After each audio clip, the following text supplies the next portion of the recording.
nights with your husband in St. Andrews by the Sea. We're so glad that you could join us today. And that's one of the blessings of Zoom. And Carol, we'll hear from you now, what the world needs now, a larger love. Well, thank you so much for inviting me to spend this love feast with you. I can't think of a more appropriate way to spend this time. I'll begin with a poem by Raymond Carver that poses a question. This is from Late Fragment. He writes, "And did you get what you wanted from this life? Even so, I did. And what did you want? To call myself beloved, to feel myself beloved on the earth. Tomorrow, of course, is Valentine's Day, making today the perfect time to talk about love in all its forms. Thank you for inviting me to be with you. This congregation is always in my heart. In fact, I made you a Valentine." When my children were young, as a calendar rolled round to this day, we always knew what to do. On cue, we'd drag out the construction paper, the scissors and markers, unroll the crepe paper, making red hearts and pink and white streamers to decorate the house. Children love to celebrate this day. It's a love feast. All the trappings of romance or loving friendship, even the dog and the cat gets into the act, wearing red bandanas. We would spread out the store-bought Valentines on the dining table, and I'd help them carefully, all four, choose and address sweet, funny, silly cartoon cards for all 32 classmates, each according to the personality of the receiver. It was a free-for-all, a celebration where everyone was included: parents, siblings, relatives, neighbors, even the paper boy who got 2 Valentines because he also shoveled our driveway. They were in grade school, where each of your classmates, even the class bully, would get a Valentine, if only because the teacher demanded that everyone be included in the party. This memory came back to me during a recent Valentine poetry workshop I led on Zoom with our local arts center, resulting in the following haiku. Trading Valentines, classmates all wait anxiously till their names are called. So we know that love is universal. The need to know we're included is common to all people from our very moment of birth. This morning, I invite you to explore with me the question of love from a few different angles, which leads me to one of Krista Tippett's stories on being. She broadcasts from the Loring Cafe in Minneapolis, my hometown, which I know quite well. This lovely little story is by columnist Omid Safi. You asked if there was a children's story. This might be it. It's called Love Written in Morning Dew. I won't read the whole piece, but I'll capsulize it for you. In Omid's Muslim household, getting everyone up and ready and out the door is always hectic, like a fire drill. Get up, pray, shower, breakfast, coffee. Don't drive without the coffee. Get child number 4 up, always the last one to tumble out of bed, who tends to lag and resist being rushed. The family scrambles about, you know the drill. They rush out the door, run to the car, always in a hurry because this is the family who is always late. Omid's determined this morning will be different. So while collecting things for the office, Omid sends the kids out to the car to get a head start, hoping the fighting for who sits where is over before getting behind the wheel. On the road, battling traffic, Oma notices in the rearview mirror her youngest dissolving in tears. Slams on the brakes. Honey, what's wrong? The little one whimpers. You didn't even notice. Notice what? After much prompting, the child finally says, you didn't notice it. Again. So Omid gets out and circles the car. No dents, no scratches, doesn't see anything. Daughter from inside insists, your door. And there, on the door, that moments ago had been slammed, covered in morning dew, is written in a childish hand, I love you. Beneath the words was even a picture of a smiling face. Love, written in the morning dew, easy enough to miss in the frantic beginning of any ordinary busy day. Perhaps some of you are familiar with the book by Gary Chapman. Sheila and I talked about it actually when she first invited me to do this service with you, and she prompted me to go look for it. It's called The 5 Love Languages, How to Express Heartfelt Commitment to Your Mate. I actually referred it on to my 4 daughters to share with among themselves. Here's a quick review. The 5 love languages, and each one of us has a particular preference for one of these 5. Words of affirmation, saying, I love you. Physical touch, affection that shows love in physical terms. Quality time spent focused and undivided together. Acts of service, any act that eases the burden of life. Receiving gifts and giving them, physical symbols reflecting thoughtfulness and love. There's a reason why this book is selling so well. From the moment we're born, all our lives, as a poem Carver writes, suggests we're hardwired to look for love. Always a common longing.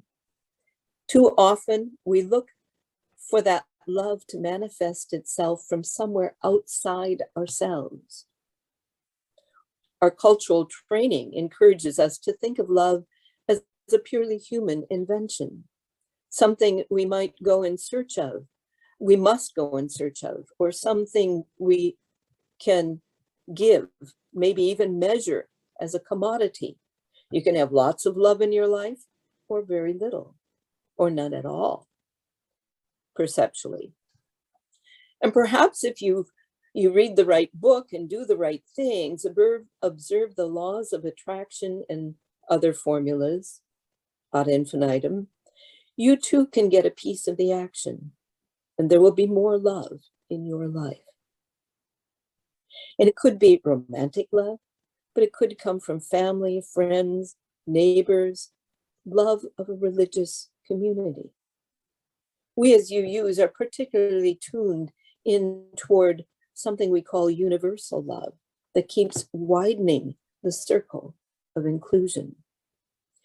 Yet we also tend, when we speak of love, to mostly think in human terms, as though it took the evolution of the human being, thinking, feeling, imagining, to bring love into being. I disagree. Imagine this. If love wasn't here from the beginning, it would never be manifested in human form. For millennia, the source of love has existed in the heavens, in our minds, above the roof of the world as we know it, as we knew it then. Now we know The universe is not a closed system. There is no roof. There's no pouring of love from outside our system into the world, dispensed by some vast human or vast supreme superhuman being. How do you know that? With our growing understanding of the origins of the universe and its infinite nature, I keep wondering how long it will take us to invent a new religion to sweep the planet, grounded in an awareness that if anything is here at all, including the love we share as humans, it had to be here, or at least the seeds of it, from the very origins. What is this larger love of which we are a part? What would a new larger love universalism look like in the 21st century? We've yet to answer that question, we who are sitting together in this Zoom room. I believe it's time we challenge our usual concepts of love that are limited to the human, to enlarge our definition to include the whole realm, not just the whole human family. Of course, we're hardly there yet. To recognize that it's not just what's written in the morning dew, but the very dew itself is giving us love. I turn to the Rumi, the Sufi poet Rumi back in the 12th century, who intuited this when he wrote, "For 60 years, I have been oblivious, yet never for a moment has this streaming toward me stopped or flowed. I am the guest the mystics talk about." In another poem, he writes, "Those who don't feel this, love pulling them like a river. Those who don't drink dawn like a cup of spring water, or take in sunset like supper. Those who don't want to change, let them sleep. The love I know is beyond the study of theology." Of course, before Rumi became the love poet that the world knows and loves, he was thoroughly schooled in the theology of Islam. His father was a renowned theologian and teacher, and Rumi followed for a long part of his life in his footsteps, until one day something happened in his life to break open his whole spirit, transforming all that training and years of study and careful logic into something that became thousands of love poems to the universe. Theology has its place in the discussion of love, by all means. We're here in this place today as descendants and heirs, and therefore trustees of a faith that once called itself a larger love. Back in its heyday, Universalism, as a critique of mainstream Western religion, was a thriving alternative to the prevalent fire and brimstone style of preaching. Though some resisted it as a heresy, the numbers grew and thrived because its followers preached a larger love, where all were included. The UUS3 website, the place where I served as minister for 16 years, declares Universalists who dared to preach salvation for all God's children in the face of guilt, fear, and damnation to hell. Our ancestors answered the question of their day by proclaiming a larger love in a God who could not possibly be vindictive, demeaning, resentful, angry, or punitive. In other words, a God larger than the failings of human nature. Radical as it was in its time, I believe the world needs now an even larger love, one that goes beyond the human focus, fitting the dimensions of the soul of our age, If that makes me a heretic, I'll claim it. But there are other voices calling for a larger love. Joanna Macy, a Buddhist activist and spiritual teacher, in her book, A Wild Love for the World, says this pandemic we are in right now could be prophetic, announcing the need to love the very world we live in order to save not just it, but ourselves from ourselves. And in that book, she rehearses with us how we go from the grief of loss for the world that's in turmoil, whether it be on the political scene or on the environmental scene. From that grief and loss, we learn what we deeply love, and we renew our love into action. This age of climate crises, multiple uprisings of oppression, and the persistence, the escalation of inequality, the backlash in human rights, are all symptomatic of a time of great transition.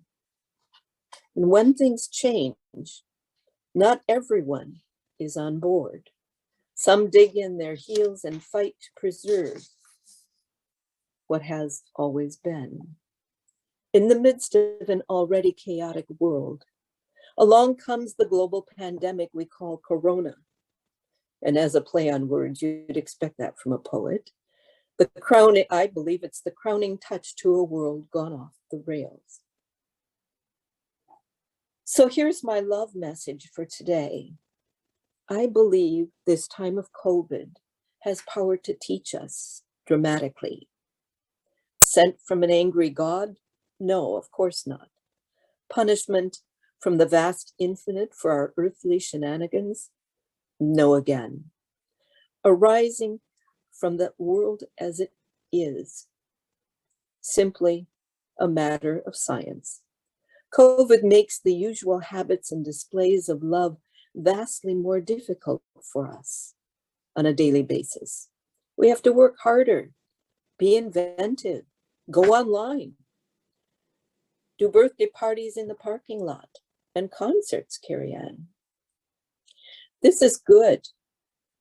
How will we as a human family rise totally to the occasion, together, learning from these challenges to create a love that goes beyond any we've imagined in ages before? That's our task. Of course, in COVID time, not everything's been canceled. Kindness, family, meaningful work, weddings, funerals, dancing in the streets, laughter, love have not been canceled. Not even church has been canceled. In a book called Not Canceled, and there's a big heart on it, I learned about Canadians and how they creatively responded to COVID by reinventing new ways of keeping the good things alive. I really encourage you to check this out. It's published by something called Winter Tinkle Press. Don't you love it? The world is too dangerous for anything but truth, wrote William Sloane Coffin, and too small for anything but love. He was writing in the last century. How much more does that apply now? Today, as we approach the day set aside for pondering love's many meanings, I invite us all to ask of ourselves, how large is my love?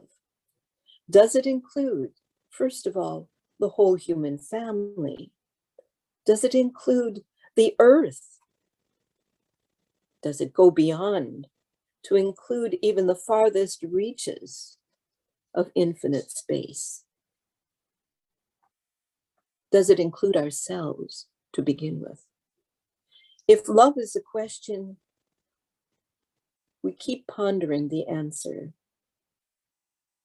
If love is what brought us here, as Rumi would say, if love is what holds us here and sustains our very being, How might we respond as fully human, awakened human beings?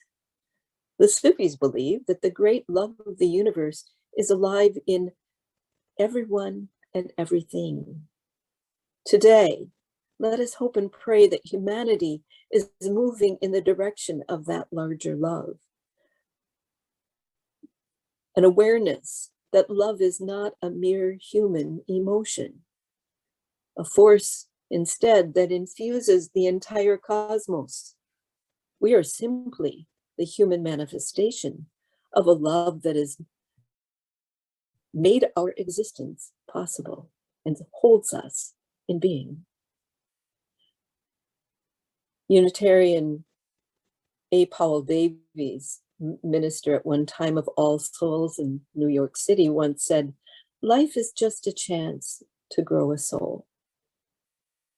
We're here to translate the love of the universe into human terms. With our very bodies, with every movement we make and every word we speak, with our thoughts, with even the cells in us dancing together, with countless infinitesimal atoms in continual relationship with each other. It's up to us to learn to respond to the gift of life and the love that has brought us here by loving it back. Not necessarily looking for love beyond ourselves, but with our whole being, much like a tree converts sunlight into leaves and sap, and sometimes even blossoms. How might humans best bear fruit? So no, love is not canceled. Let us learn the love language of the universe. And I would suspect there are more than 5 languages. Pausing more often to see love written as a message to us personally, even in the simple morning dew. When the sun doesn't appear to be bright on a day like today, overcast, it's still there, loving us into being. Everything, for that matter. Any other and all of the marvelous manifestations of this incredibly inventive universe within which we live and move and have our being is streaming love in our direction every moment. May we greet the sunlight of each day as proof of a love that sustains our existence. No matter the lockdown, the mandates to mask or social distance. However we experience human love, with all its gold and dross, let us never forget that love is what we breathe. Till we can answer Carver's question, yes, yes, I've found it. Because of all that is our life, and despite all that holds us back, I feel myself beloved on the earth. As we will soon extinguish the flaming chalice, I will end with these fiery words from Teilhard de Chardin. Someday, after mastering the winds, the waves, the tides, and gravity, we shall harness for God the energies of love. And then, for a second time in the history of the world, humankind will have discovered fire. May it be so. Happy Valentine's Day, LUUC. I love you. And we love you right back, Carol. Thank you so much. I know that I'm hoping that you'll be able to stay on for our traditional coffee hour, because I'm sure there will be quite a lot of conversation about the challenges that we now see facing love in our world, in our community, sometimes even in our families and amongst our friends. So we'll look forward to discussing that with you.